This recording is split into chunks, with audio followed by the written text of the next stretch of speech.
Continuando en esta segunda parte de la temática de vidrios, vamos a seguir viendo vidrios de sílice, pero algún par de formulaciones comerciales. Nosotros vimos que cuanto mayor era el contenido de sílice en el vidrio, mejor eran las propiedades, pero tenía como contra la imposibilidad o la dificultad comercial para alcanzar altas temperaturas durante el procesamiento.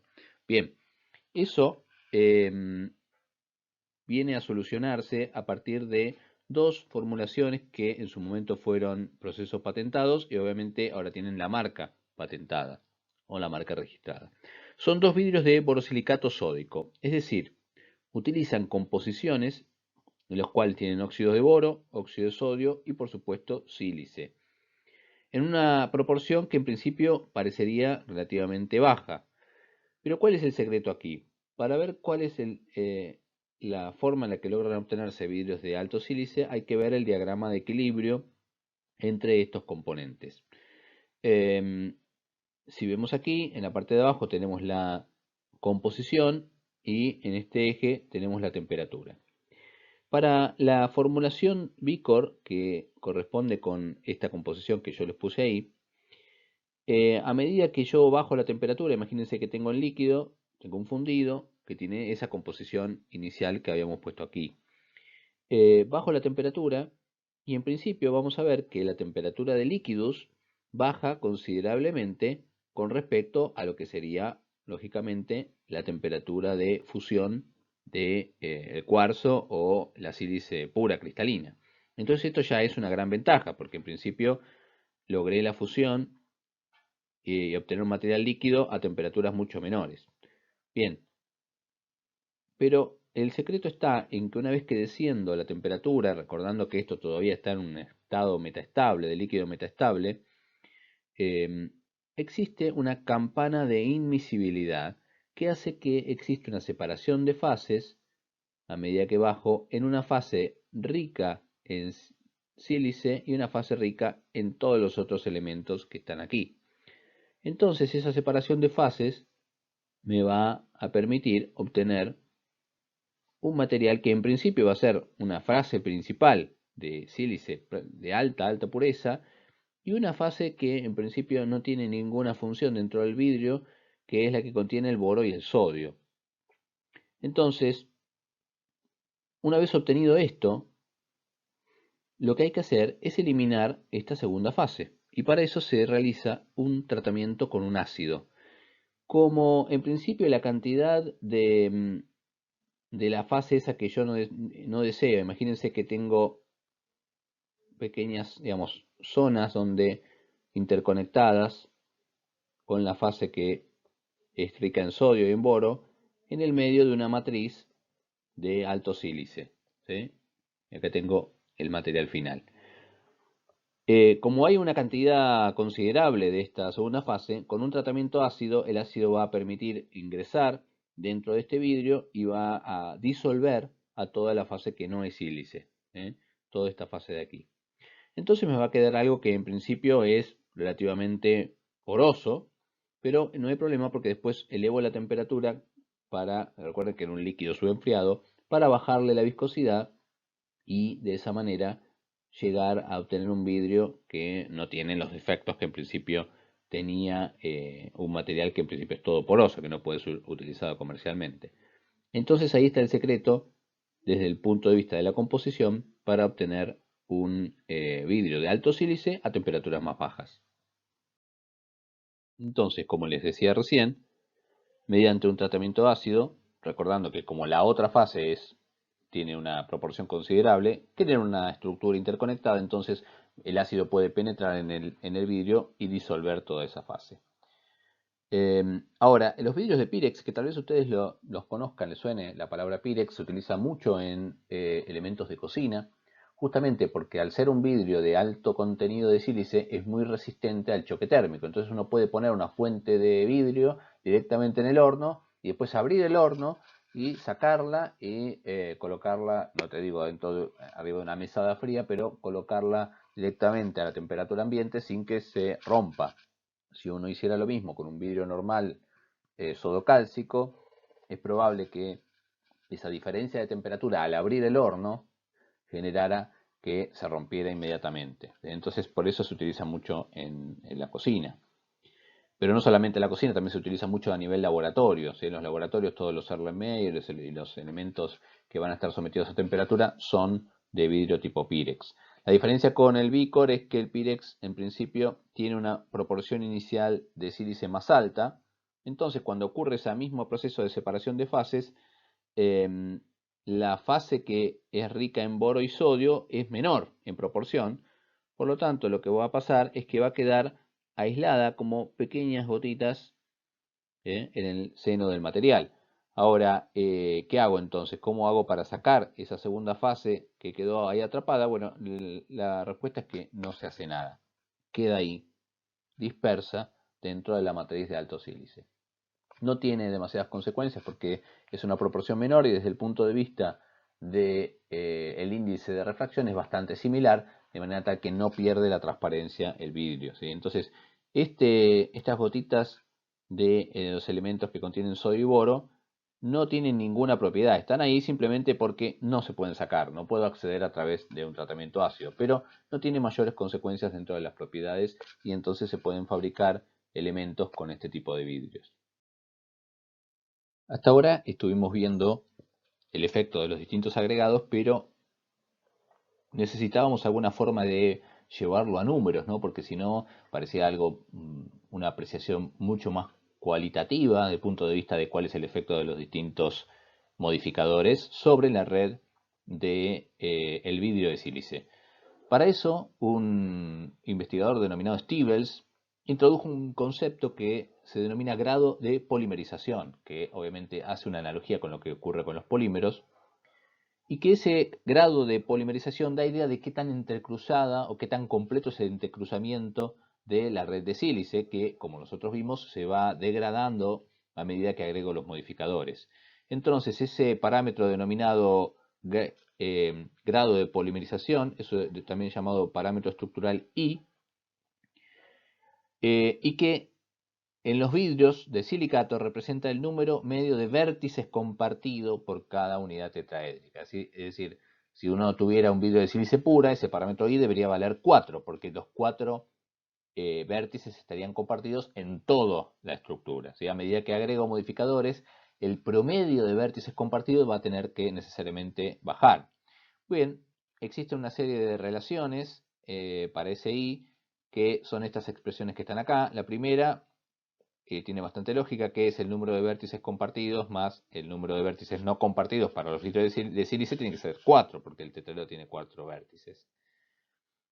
También hay una forma de calcular eso previamente, que es utilizando el parámetro R, que es la relación entre el número total de iones oxígeno, o sea, cuántos oxígenos hay en toda la fórmula de mi vidrio, y el número total de formadores, o sea, descontando los modificadores. Entonces, para esos dos se dan estas relaciones, de manera tal que yo puedo estimar cuánto va a ser el I si yo miro la fórmula de mi vidrio y calculo el R. Veamos algunos ejemplos. Si calculamos el R para el vidrio de sílice pura, es el número total de iones oxígeno 2, dividido el número total de formaciones 1, R vale 2, y por la ecuación, como bien dijimos, todos los vértices están compartidos. Algunas de las propiedades, por ejemplo, la viscosidad es alrededor de 1750 decipascal por segundo, y el coeficiente de expansión térmica es relativamente bajo.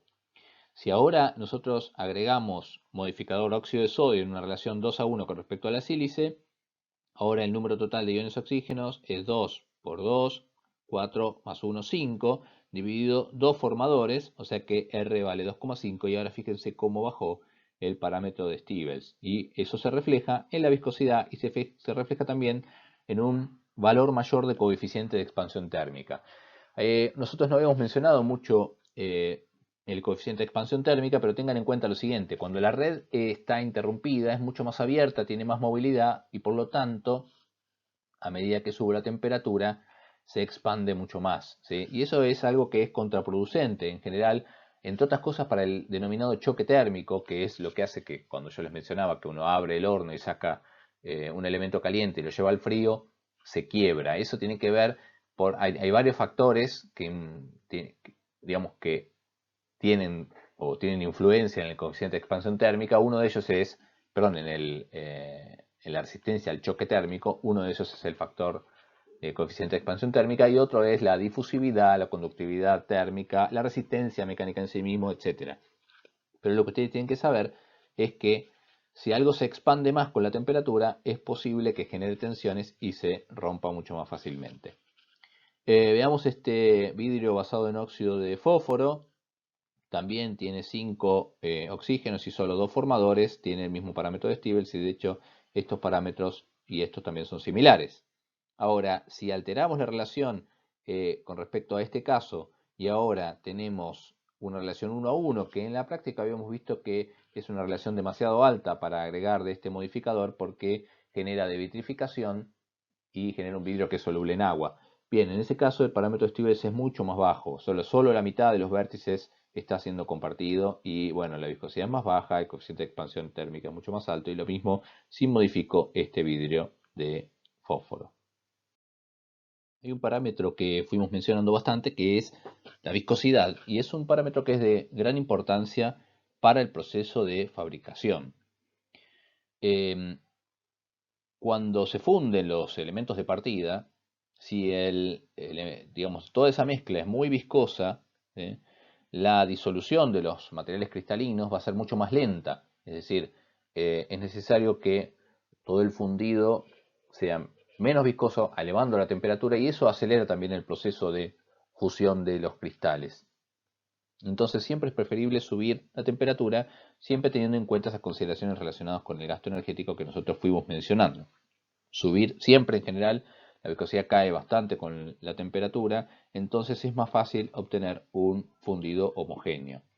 Como ya les mencioné antes, para obtener un producto de calidad es necesario refinar el fundido eliminando las burbujas. Si ustedes de hecho se fijan en algún vaso muy económico que se pueda comprar de golpe en una oferta, van a ver que a veces tiene burbujas. Eso es señal de una mala calidad del producto, que tal vez para acelerar la producción salen de esa manera sin demasiados controles. Después de la etapa de fusión y refinado, el material hay que enfriarlo para formar el vidrio. Y luego es necesario llevar el material a temperaturas por encima de la TG para poder ser trabajado.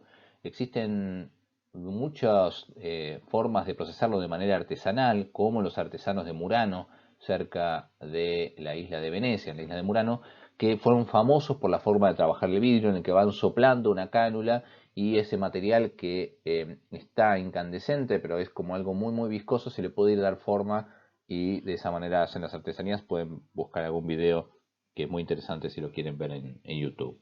Entonces, esa temperatura a la cual se va a trabajar y darle la forma, ¿sí?, tiene que ser en principio por encima de la TG, pero después, una vez que está dada la forma, si uno lo que quiere es eliminar las tensiones residuales que se producen durante el enfriamiento, tiene que hacer un tratamiento de recocido como el que mencionamos, que eso es por debajo de la TG.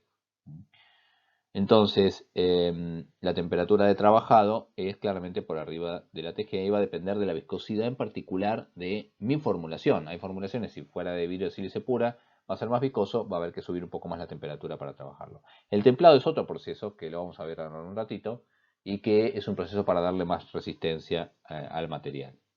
Durante el uso, esto también es importante, la temperatura máxima de uso, ¿sí?, es aquella a partir de la cual el material empieza a perder sus propiedades. Entonces, lo que no puede ocurrir es que el material comience a ablandarse o comience a devitrificar, es decir, a cristalizar mientras yo lo estoy usando, ¿sí? Entonces, es importante siempre para trabajar de manera segura, algunos grados por debajo de la temperatura de transición vítrea. Algunos puntos o viscosidades características, fíjense cómo la temperatura de trabajado, ¿sí?, tiene una viscosidad que es más o menos 10 a las 4 POAs, pero el punto de ablandamiento claramente es a una temperatura inferior. Las temperaturas van en este sentido. El punto de ablandamiento sería el punto a partir del cual, por su propio peso, el material va perdiendo la forma, ¿sí? Y obviamente está antes del punto en el cual uno ya puede empezar a trabajar el material. Después más abajo viene la TG, en el cual la viscosidad estos son valores prácticamente infinitos, y la de recocido, esto ya puede ser considerado que es un sólido, ¿sí? No hay realmente variación en la forma. Un detalle importante es que la viscosidad en general tiene un descenso exponencial con la temperatura, pero en los vidrios no se cumple la ley de Arrhenius. Ustedes van a estar viendo fenómenos de transporte y las leyes que rigen la viscosidad en el transporte en cantidad de movimiento, que es lo que hace a fluidos. La ley de Arrhenius es bastante común. Bueno, en realidad se cumple mejor esta ecuación denominada la ley de Fulcher, que tiene algunas variaciones, pero básicamente es una expresión exponencial. Pero en esta ecuación se pone no la temperatura directamente, sino la diferencia con una T0, que es el límite inferior para cuando la viscosidad se vuelve infinitamente grande. Ya que hablamos de viscosidad, viene bien hablar sobre algo que siempre ha generado una cierta polémica o es una especie de mito que se ha extendido bastante relacionado hacia el vidrio, que como vimos nosotros parecería que viene del fundido, ¿sí? Entonces alguien puede decir que es un líquido extremadamente viscoso y se decía que era capaz de fluir a temperatura ambiente si uno le daba suficiente tiempo. ¿De dónde viene ese mito? Bien, en Alemania, en la región de Bavaria, hay una catedral, que es la Catedral de Augsburgo, que se observaron, tiene unos vitrales realmente que son muy reconocidos desde el punto de vista artístico, y se empezó a observar que los vitrales, que por cómo están formados, tienen pequeños vidrios que son cortados, teñidos y después colocados para formar las imágenes.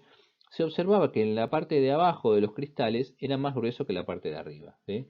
Entonces lo que se concluyó es, como habían pasado cientos de años desde que estos vidrios se habían colocado, era una prueba fehaciente de que en realidad esos vidrios habían fluido muy lentamente, de manera tal de hacerse más gruesos en la parte de abajo. Bien, en realidad eso no era cierto. El hecho de que fueran más gruesos en la parte de abajo era más bien una casualidad y tenía que ver con la forma en la que habían sido colocados originalmente y también con la forma en la que habían sido procesados. Los vidrios en ese momento, que no existía la misma tecnología de ahora para fabricarlos, se obtenían por un método denominado método Corona, en el cual se hacía girar un disco mientras se soplaba. Los artesanos soplaban por aquí en este cánula y esto giraba, y de esa manera el vidrio se iba extendiendo por una fuerza centrífuga, se iba extendiendo hacia los costados, y después, obviamente, se obtenían pedazos cortando desde aquí. Obviamente, aquí va a ser más grueso que acá, por la forma en la que fue obtenido, ¿sí? Acá se puede ver ese proceso. Entonces, dio la casualidad que ahí se habían colocado con las partes más gruesas para abajo, y entonces se creyó que eso se debía al flujo. Bueno, la respuesta, la realidad es que el vidrio no fluye porque la viscosidad es prácticamente infinita y por lo tanto no hay una variación en el espesor o la forma, simplemente con el tiempo. Pasemos ahora a otro tema, que es el tema denominado vidrios cerámicos. Los vidrios cerámicos son en realidad sustancias semicristalinas, que se obtienen a partir de materiales vítreos. La ventaja de que haya una pequeña cristalización, si se hace de manera controlada, es que se logran mantener las buenas propiedades mecánicas a unas temperaturas más altas. Para eso, lo que se hace es hacer un proceso de cristalización, obviamente, como dijimos recién, de manera controlada. La idea es que nucleen primero pequeños cristalitos y luego se los haga crecer mediante un tratamiento térmico. Para eso se puede hacer el crecimiento de esos cristales de dos maneras. De manera heterogénea se hace si se dispersan pequeñas partículas coloidales de metales de transición en general, o de algunos óxidos como el óxido de titanio, que es insoluble en el vidrio y que hace de punto para que los cristales nucleen de una manera energéticamente más favorable. Entonces, a partir de ahí se generan los cristalitos que después pueden ir creciendo. También se puede hacer de manera homogénea si se hace un recocido a una temperatura cercana a la TG, pero superior a la TG, y se le da tiempo suficiente. Recuerden esa famosa nariz que habíamos visto. Si uno le da tiempo, bueno, pueden empezar a surgir algunos cristales. Bien, esto es importante entonces. Fíjense ¿cómo es que vamos a generar un vidrio cerámico? Para eso tenemos aquí el dibujo de cómo sería el tratamiento térmico en un gráfico de temperatura y tiempo. En principio aquí está incluido también la formación misma del vidrio, entonces dice melting and forming, es decir, aquí se fundió y se bajó la temperatura suficientemente rápido. Lo primero que hay que notar es que la TG, si la tuviéramos que ubicar en algún lado, la tendríamos que ubicar más o menos por acá. Es decir, se llega hasta, imagínense, hasta una temperatura ambiente, ya tengo el vidrio formado y ahora lo que vamos a hacer para generar un vidrio cerámico es elevar la temperatura nuevamente y permitir que se generen los núcleos de los cristalitos. Para eso es necesario darle un cierto tiempo y una vez que se generaron los núcleos vamos a subir la temperatura nuevamente para que esos núcleos crezcan y que generen un cierto nivel de cristalización controlada. Una vez que está eso, vamos a bajar la temperatura. Ahora, ¿por qué se elige una temperatura inferior para la nucleación con respecto a la cristalización? Eso tiene que ver con un poco con la termodinámica y lo que vemos aquí son las dos velocidades relativas, la de crecimiento de los cristales, que es, perdón, la de nucleación de los cristales, que es esta que está acá abajo, y la velocidad de crecimiento que está más arriba. ¿Por qué es esa diferencia? Bien, desde el punto de vista termodinámico, para lograr que nuclee un cristalito estable, es necesario que haya una gran delta T, una gran diferencia de temperatura, para que de esa manera haya un delta G apreciable. ¿Sí? Cuando hay un delta G apreciable, entonces se puede vencer la barrera energética que significa tener mucha superficie nueva cuando se genera el cristal en el medio del vidrio amorfo. Hay una interfaz ahí. Imagínense, tengo todo el vidrio amorfo y ahora tiene que crecer un cristalito. Entonces, toda esta que está aquí es una nueva superficie que me cuesta energía crearla. Pero voy a ganar energía porque todo el volumen de ese cristal es una fase más estable. Entonces, recapitulando, para lograr que se generen los núcleos de los cristales necesito bastante delta G, necesito mucha fuerza impulsora. Entonces elijo una temperatura que por ejemplo es esta que acabamos de mencionar aquí. Una vez que crecen los núcleos, subo la temperatura porque ahora para que crezcan, ahora necesito también tener movilidad. Ya no es tan importante lo que ocurre desde el punto de vista de la fuerza impulsora, sino la que necesito que haya mayor movilidad molecular a través de subir la temperatura para que ahora sí esa cristalización pueda ocurrir y pueda haber difusión, que es un proceso que requiere obviamente una mayor temperatura, y por eso entonces se sube la temperatura y el crecimiento se da a una temperatura mayor.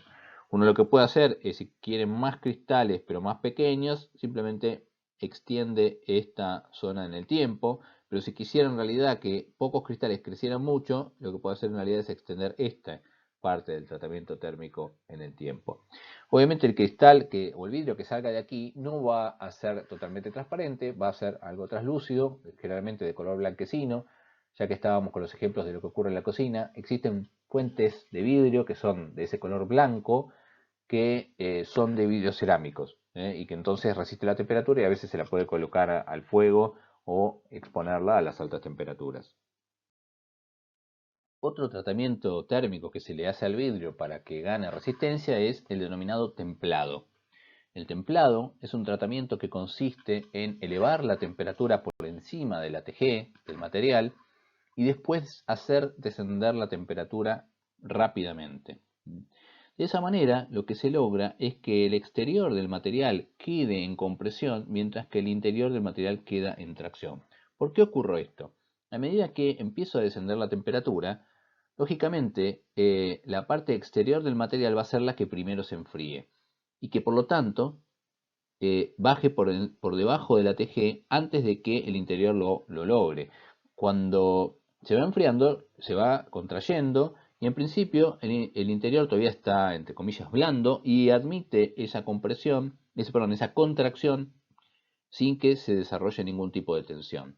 Ahora, en algún punto, cuando el exterior del material queda rígido y el interior todavía no, aquí todavía viene bajando la temperatura, pero con demora con respecto a la parte de afuera, y también ahora se está contrayendo, y en algún momento también va a quedar por abajo de TG. Cuando se contrae o se quiere contraer esta parte, ¿sí? Lo que va a pasar es que ahora el exterior que está rígido no le va a permitir esa contracción, por lo tanto se van a desarrollar, ¿sí?, fuerzas de tracción, mientras que en la parte interior va a quedar con tensiones de compresión.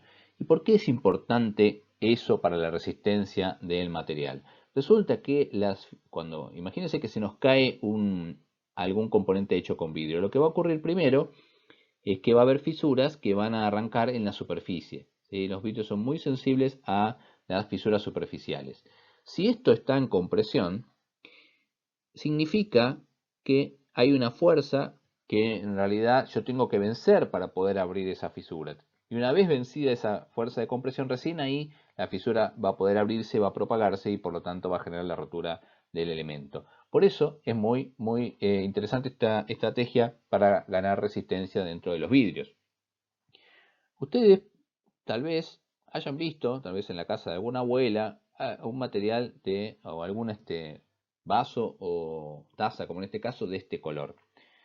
Hubo una época donde todas las casas argentinas tenían alguno de estos juegos de tazas o vasos, porque era un material templado de una marca que se denominaba Durax. De hecho, el eslogan era Durax toda la vida. Y bueno, un poco bastante es así porque todavía hoy se siguen viendo restos de algunos de estos elementos en las casas porque eran muy resistentes justamente porque estaban hechas con un vidrio templado, con un proceso de vidrio templado. Entonces, si se caía al piso, no se rompía. Obviamente, el daño acumulado, después de varias caídas, finalmente se terminaba rompiendo, no es algo que fuera imposible de romper. De hecho, es un caso interesante porque la empresa Durax cerró en el año 99 y en el 2002 abrió como una cooperativa que se llama Cooperativa Cristal Avellaneda y volvió a fabricar elementos de vidrio templado, solo que usando una composición diferente. Ahora no eran más de color ámbar, sino que eran de un color azulado, ¿sí? Y de hecho se siguen vendiendo. Aquí vemos un proceso como están los quemadores y están ya calentando los vasos o las copas y después se produce el enfriamiento rápido para lograr el templado. Una cosa interesante que surge acá es el tema del color en el vidrio, ¿sí? El color viene dado por los agregados y el agregado de óxidos de distintos metales de transición, muchas veces es lo que le da los diferentes colores. Por ejemplo, el verde es producto del agregado de óxido de hierro. El caso del ámbar es porque tiene azufre y también agregado de otros elementos de otros óxidos de hierro con otras valencias y así. Eso, en principio, si bien puede ser algo muy distintivo para las marcas, no sé, si uno toma una botella de cerveza Heineken sabe que va a ser verde, la botella clásica de cerveza Quilmes es ámbar, puede generar un problema a la hora de reciclar esto, porque cuando uno mezcla esto con elementos de distintos elementos agregados, va a ser una mezcla de un color que claramente no va a ser translúcido, entonces no lo voy a poder emplear si uno quiere fabricar una botella que sea translúcida. Bien, lo que vamos a ver ahora a continuación es un videíto de los denominados Cazadores de Mitos, que es un programa que estaba en el canal Discovery, los Mythbusters, que se dedicaban simplemente justamente a tomar mitos populares o leyendas urbanas y tratar de desmitificarlas desde el punto de vista de la ciencia. Bueno, aquí en realidad estaban contratados por la empresa Owens Corning, que es aquella que fabrica el vidrio Gorilla Glass, que son los vidrios que se utilizan en gran parte de los celulares porque son resistentes y eso se logra mediante un templado químico. Pero lo interesante del video es cómo hacen un templado de simplemente una gota de vidrio y después, como eso tiene acumuladas todas las tensiones internas, simplemente rompiendo la puntita de esa gota estalla todo el vidrio porque libera toda la energía interna acumulada en las tensiones, ¿sí? De hecho, cuando uno fabrica una pieza de vidrio templado, lo tiene que hacer con la forma final. Uno no puede, por ejemplo, hacer un vidrio y después hacer un agujero para pasar, no sé, una bisagra. No, porque ahí estallaría también, porque liberaría todas las tensiones residuales, pero a propósito que tiene en este caso, ¿sí? Entonces hay que hacer el templado cuando el material ya tiene la forma final. Bueno, os dejo con el video y después continuamos.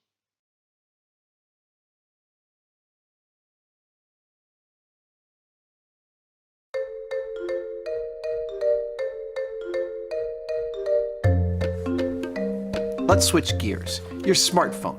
You hold it in your hand, you put it to your ear, you keep it in your pocket or your purse. It's a great everyday use of glass that you might not think about. Till it breaks. Until it breaks. I myself have shattered over a dozen of these, but you might have noticed over the years that the display on your phone has been getting harder to break. Let's go back a few years.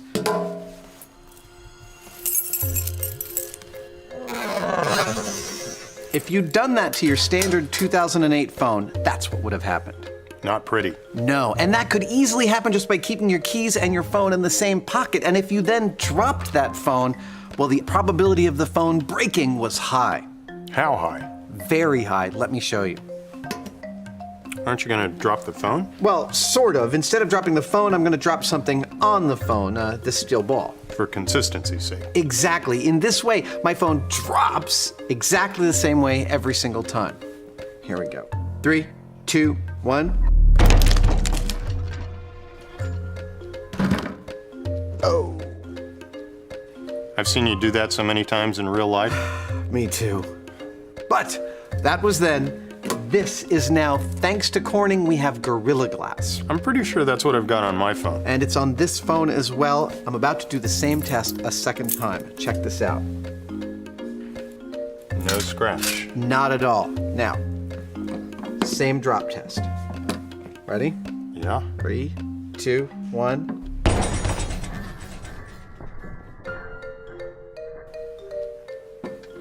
Wow. What a difference a few years can make. Actually, Corning came up with this method for strengthening glass long ago. Gorilla Glass evolved from that process and today is found on all the best small devices like this. It's beginning to find its way onto larger format displays too. Now, it's not unbreakable. If you set out to break it, you will. But as Corning figures out ways to unlock more secrets of glass, it will continue to get more resilient. It may even get to a state where devices such as these simply don't break anymore. Oh, and by the way, Corning has just come out with a new and improved version of Gorilla Glass. Really? Yeah. Let's go deeper. Watch this. Hot stuff. Yeah, this hot stuff is your basic everyday soda lime glass. There's nothing remarkable about it except that it's white hot and molten. There we go, and I'm going to drop it in cold water. It's called a Prince Rupert drop. Who's Prince Rupert? Some Bavarian from the 1600s. He came up with this.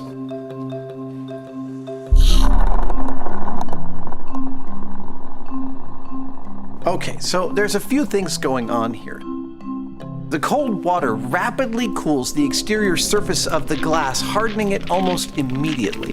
The interior, still molten, cools more slowly. As it cools, it contracts and attempts to pull the surface in with it, but it can't. Well, not very much. The surface is already hardened, so it gets pulled in only a little, compressing it while also creating an internal layer that remains forever under tension. It is this action that gives the glass its uncharacteristic strength. We call it compressive strength. It sounds like the same principle as how an arch provides strength in structural engineering.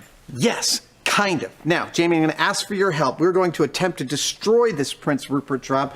I just want you to tip that hammer past its center point. Go ahead.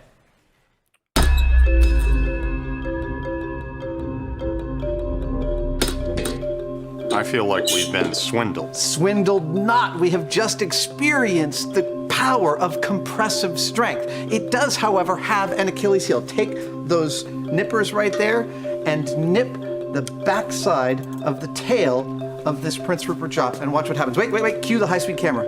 Okay, here we go. Whoa!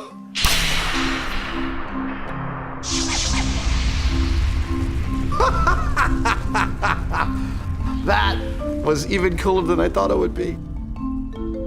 That is what happens when you release the stress in compressive strength glass. The whole thing shatters. Spectacularly. Yes, well, at least in that example it was. That's because the stress was so great between the outer compressive layer and the inner tension layer. That when released, it was a catastrophic result.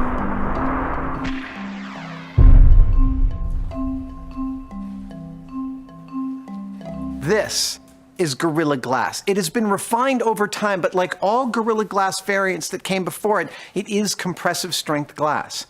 But it's not made in the same way as we just demonstrated, the rapid cooling method. No, instead, Corning uses an ion exchange process. To break it down simply, the surface ion particles that naturally form during the manufacture are replaced with larger ion particles. Once exchanged, the larger ion particles create the same sort of inward pressure that we see on the Prince Rupert drop. And with this method, they are able to control and manage the resulting tension. I think what you're saying with this process is that they're able to tune strength in the glass by dialing in the right balance between compression and tension? Yeah, that's a great way of saying it. That, and also by adding in a few other tricks that change the molecular structure of the glass. Corning is steadily moving forward towards the Holy Grail. Thin, unbreakable glass for our mobile devices? Well, maybe not unbreakable, but yes, thin and very. Los vidrios de los celulares, en realidad, como el Gorilla Glass, no están fabricados mediante un templado tradicional mecánico o simplemente mediante temperatura, sino que es un templado químico. ¿De qué se trata el templado químico? Bien, se somete al vidrio, se lo coloca en un baño de sales, ¿sí? Típicamente sales de potasio, en particular se utiliza nitrato de potasio, a una temperatura elevada. Lo que va a ocurrir entonces es que va a haber un proceso de intercambio iónico en el cual alguna de las moléculas de potasio va a entrar por difusión dentro de la superficie del vidrio y va a reemplazar alguna de las moléculas de sodio que van claramente a salir. Y eso, como el potasio es más voluminoso que el sodio, va a generar que haya una tensión de compresión en la superficie. Bueno, el proceso es un poco más complicado desde el punto de vista químico, de qué es lo que está ocurriendo, pero en principio esa es la esencia del proceso por el cual yo logro tener un templado en una superficie muy finita, como corresponde al vidrio, y tener una tecnología que me permite resistencia al scratch o al rayado, y obviamente a la rotura también, y hace que duren más las pantallas de los celulares, aunque todos sabemos que también se rompen y es bastante costoso su cambio. Por ejemplo, hay otras partes de las pantallas, por ejemplo el vidrio que recubre la cámara, que no está hecho con vidrio, sino que es zafiro. Nosotros más adelante vamos a ver cómo es el proceso de obtención del zafiro, que no sirve en realidad para las pantallas porque es muy pesado, entonces haría que, además de ser más costoso el proceso de obtención, sería mucho más pesado el celular, pero sí para pequeñas partes como por ejemplo la cámara. Sabemos que un vidrio que en realidad tiene una composición inicial de alúmina y litio dentro de la composición, se agregan estas sales de nitrato de sodio, nitrato de potasio y otros componentes más, y lo que genera es ese proceso de difusión controlada. Fíjese cómo en realidad el potasio es bastante más grande que el sodio y por eso genera ese efecto, y cómo aquí podemos ver la concentración de potasio a lo largo de la superficie, cómo en realidad cae rápidamente. Estos son micrómetros, lo que el eje que tenemos abajo. Entonces la difusión es controlada y ocurre en la superficie, y además también hay un proceso de devitrificación controlada en la superficie. Por lo tanto, por eso les decía que no es solamente una cuestión de que ingresan solamente los iones más voluminosos, sino que es un poco más complejo. Por eso es una tecnología patentada y propietaria, en este caso de la empresa Owens Corning. Acá en realidad podemos ver, esto es una gráfica de la misma empresa, cómo es la resistencia al rayado para un vidrio tradicional de sodio cálcico y el denominado Gorilla Glass, cómo es mucho más resistente al rayado y al scratch.